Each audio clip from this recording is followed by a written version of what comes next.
Welcome back to the math forgers. आप सभी लोग जीडीएस की थर्ड लिस्ट का इंतजार कर रहे हैं। उससे पहले आपको पता होना चाहिए फर्स्ट लिस्ट की ज्वाइनिंग अभी तक नहीं आई, और जो सेकंड लिस्ट आई थी सेकंड लिस्ट की सेकंड डीवी नहीं कराई जा रही। आप सोच कर देखिए, आप लोग परेशान, उससे ज़्यादा ये बच्चे परेशान जिनकी सैलरी तक रोकी जा रही है। आप समझिए कि अगर फर्स्ट लिस्ट वालों की ज्वाइनिंग हो गई होती तब तक ये वेतन उठा रहे होते। ठीक है, तो सरकार सभी को पता कर क्या रही, मैं आपको सच्चाई बता रहा हूँ, फांस के रखा हुआ है, उलझा के रखा हुआ है।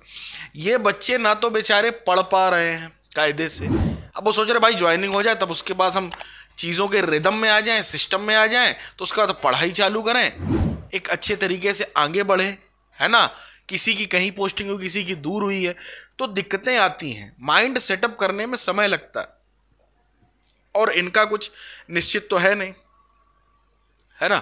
तो जो फर्स्ट लिस्ट वालों की ज्वाइनिंग है, पता नहीं क्यों नहीं कराई जा रही, समझ में नहीं आ रहा क्या कारण है। अरे उनका हो गया भैया, ज्वाइन कराओ, उन्हें भेजो आराम से, और उनका पेमेंट बनाओ, ट्रेनिंग कराओ, खत्म करो बवाल। कहीं कहीं कुछ लोग बोल रहे कि हो गई है, पता नहीं क्या चल क्या रहा इस बार।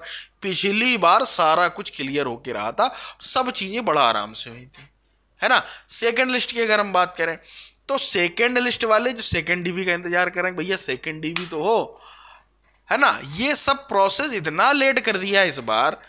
ठीक है, आज कहा जा रहा था भैया थर्ड लिस्ट क्या जाएगी, आज भी हमें कुछ दिख ही नहीं रहा, है ना। हमें लग रहा फिर वही 11 वाला फेर चलेगा क्या, कि 11 11 11 4 लिस्ट दे के खत्म कर दोगे। पता नहीं भाई साहब इस बार क्या चल रहा है, आयोग के मन में क्या है, सरकार क्या चाह रही है, केवल घुमा रही है बच्चों को। ठीक है, इससे होता क्या है, बजट में बहुत बड़ा फायदा होता है। आप ये समझ लीजिए, मान लीजिए 20,000 लड़का सेलेक्ट हुआ और उनकी सैलरी आप मान लीजिए 10,000 रुपये, तो गुणा कर लेना, इतना फायदा होता है हर महीने, उतनी पेमेंट लेट देनी पड़ेगी, आप समझ लीजिएगा। तो खेल तो रचा जा रहा है बहुत अच्छे से। सभी बच्चे बेचारे, जितने लोगों ने फॉर्म भरा, वो सोचते हैं कि अब हो जाएगा, अब हो जाएगा, ये हो जाएगा, वो बार बार हमें मैसेज कर रहे हैं, है ना। और आयोग इस पर कोई जवाब देने को तैयार नहीं, ना फर्स्ट लिस्ट के बारे में, ना सेकंड लिस्ट की सेकंड डीवी में, ना थर्ड लिस्ट का कुछ पता। अरे बोली दो कि कम से कम हर लिस्ट हम 11 तारीख को लॉन्च करेंगे, नहीं देंगे इससे पहले। और लिस्ट दे भी रहे हो तो पहले वो तो निपटाओ भाई, पुरानी वाली।